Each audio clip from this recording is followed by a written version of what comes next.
Hi everyone, it's me, Lindsay Madden, and welcome back to another episode of Chit. Today I'll be talking about what I carry my lenses in, how I handle the butterflies before my photo sessions, and lastly, what my return time is in terms of taking the picture and then ultimately getting them up in my proofing gallery for my clients. So with that said, I don't want to waste any more of your time. I'm going to dive right into question number one. It comes from Susan, and she says, I'm looking for a new lens bag. What do you suggest? Well, Susan, this is a great question, and I must say that when I was first in the market for a new lens bag, I searched high and low for one, and I ultimately ended up purchasing the Chit Sack. The Chit Sack is a product designed by Jessica Clare. She is a wedding photographer out in Orange County. If you don't know who she is, Google her, follow her blog. Her work is absolutely amazing. Now the Chit Sack is absolutely wonderful. It looks like this. Now you don't have to get it with this cover flap. They do come with a black cover flap as well as flaps of all different designs and colors. I love this pattern. It spoke to me. I love the red, and that's why I ultimately ended up choosing it.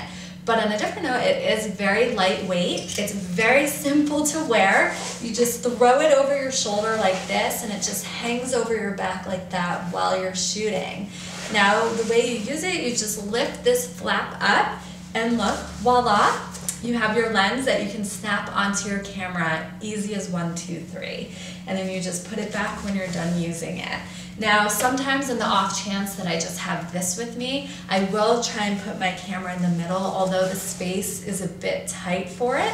And then taking you to the back of the Chit Sack, here you have 3 more sections right here. I generally use it for my wallet, my phone, my granola bar, because I do get very hungry on my shoots. Now, I generally carry my camera in this bag. This bag I actually purchased at a little vintage leather store in Italy a few years ago. Holds my camera perfectly, and again, it's stylish, it's comfortable, and it just sits on my shoulder. However, I want to be honest with you.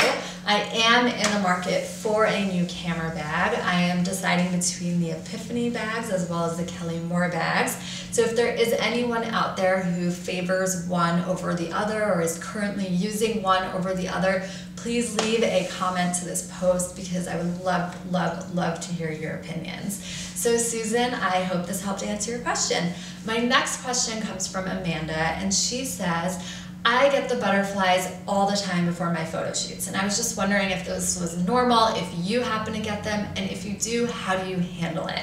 Well, Amanda, I don't want to speak for everyone, but I personally definitely get the butterflies before every single photo session.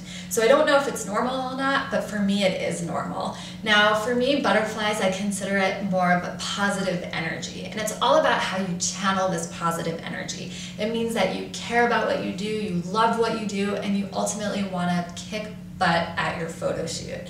So with that said, the butterflies that you're feeling, if channeled the wrong way, can cause you to be really nervous during your photo session, and your clients will feel uncomfortable, and ultimately your photos will suffer. So I generally like to pre-visualize before I go on a shoot. I practice poses, I do deep breaths, and then with that last remainder of that energy, I go in and I rock my session.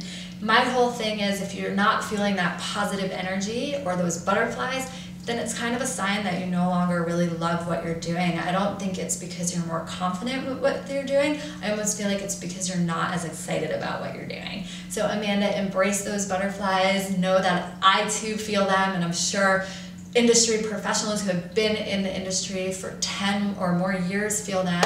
It's all about the love that you're feeling for your craft. So Amanda, I hope that helped.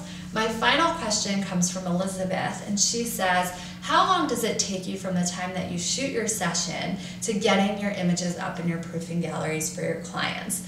Well, Elizabeth, I always tell my clients to expect their images up in their proofing gallery about 2 to 3 weeks post-session. Now, of course, it really depends on whether or not they went with, say, a more expensive package and therefore get more images. Then it will take maybe a little bit longer. However, I've never ever ended up taking more than a month to get those images up in my proofing gallery. I really do try and stay in between the 2 and the 3 week range because my clients are still really excited, really want to see the images, and it's not too short where you feel as if you rushed your editing job, but also not too long where you feel like you're making your clients wait. So Elizabeth, I hope that helped. Well, everyone, this concludes another episode of Chit Chat. I'm really happy to be back up in front of the camera. My back is feeling 100% normal again. Yay! And if you do have any more questions that you want answered on another episode of Chit Chat, please feel free to leave them in the comment box below or on my Facebook wall, or again, you can shoot me an email. Again, to those people whose questions that I didn't get to this week, I'm sorry, but I will get to them on a future episode of Chit Chat. Until then, have a beautiful week. Bye.